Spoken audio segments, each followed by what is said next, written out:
अज़हर मशवानी के भाइयों की बाजियाबी के इस केस के अंदर अभी अदालत ने डायरेक्ट किया है सेक्रेटरी होम को भी, और जो एडिशनल आईजी आए हुए थे उनको भी ये डायरेक्ट किया है कि जो आपने फोरेंसिक करवानी है, जो यूएसपी उनको पेश की गई थी तो उसमें उन्होंने बड़ा वाज़े तौर पे पूछा कि क्या उनके चेहरे विजिबल हैं, वो कौन लोग हैं जो इनको उठा के लेके गए हैं।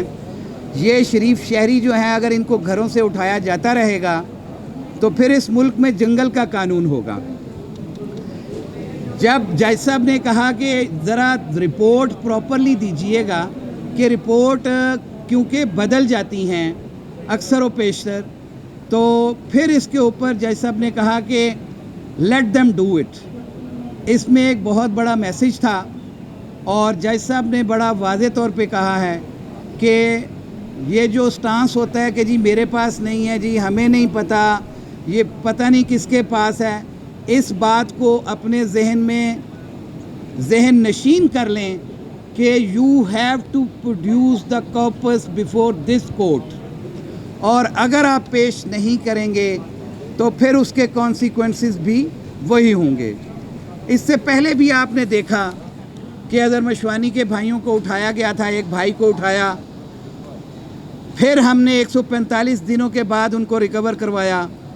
आज भी हमारा तकाजा यही है कि ना आप इनको तोड़ सकते हैं, ना गैर कानूनी हिरासत में रख के आप डिज़ायर्ड रिज़ल्ट्स हासिल कर सकते हैं। डिज़ायर्ड रिज़ल्ट्स जो हैं वो आप इस कौम के लोगों में अपनी मोहब्बत पैदा करके, कानून की हुक्मरानी बना के इस मुल्क के अंदर वो डिज़ायर्ड रिज़ल्ट्स होंगे जो 25 करोड़ अवाम को काबिल कबूल होंगे।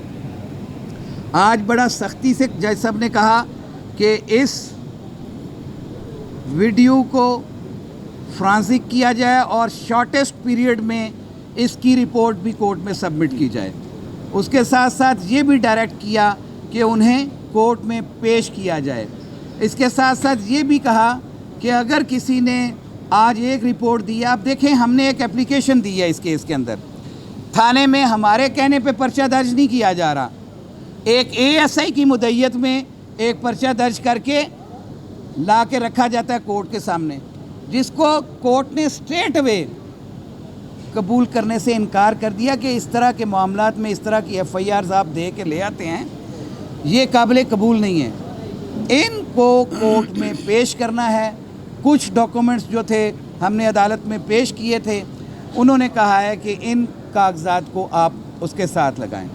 इसके साथ मैं शहबाज गिल साहब के भाई को भी जो किडनैप किया हुआ है उसकी भी भरपूर मजम्मत करता हूँ और मुख्तदर हलकों से तकाजा करता हूँ कि उन्हें फिल फॉर रिहा किया जाए, बल्कि उन्हें कोर्ट में पेश किया जाए ताकि उनकी स्टेटमेंट्स आ सकें कि आपने उन्हें कहाँ रखा हुआ था, उनका कसूर क्या है, या आम शहरियों का कसूर क्या है। अब इस तरह के जबर के कानून के साथ, जैसे जबर का कानून हत्या के इज़्ज़त वाला आपने रखा है, उसके अंदर भी आप लोगों को फिक्स करना चाहते हैं, आर्म ट्विस्टिंग करना चाहते हैं। और भाई कौन सी क़यामत आ गई, क्यों करना चाहते हैं ये सब कुछ?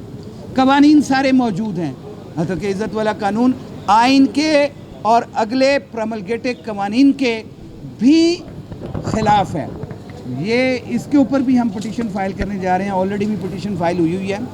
तो मैं समझता हूँ कि मुल्क में रूल ऑफ लॉ होगा तो इस तरह से किडनैपिंग ख़त्म हो जाएगी। हमारा एक ही मुतालबा है कि मुल्क में इंसाफ और कानून का बोलबाला होना चाहिए। कॉन्स्टिट्यूशन जो अमली तौर पे मुअत्तल किया गया है, अगर आइन को प्रॉपरली इस मुल्क में नाफिज कर दिया जाए तो ये सारी मिसिंग पर्सन वाली चीज़ें ख़त्म हो जाएंगी।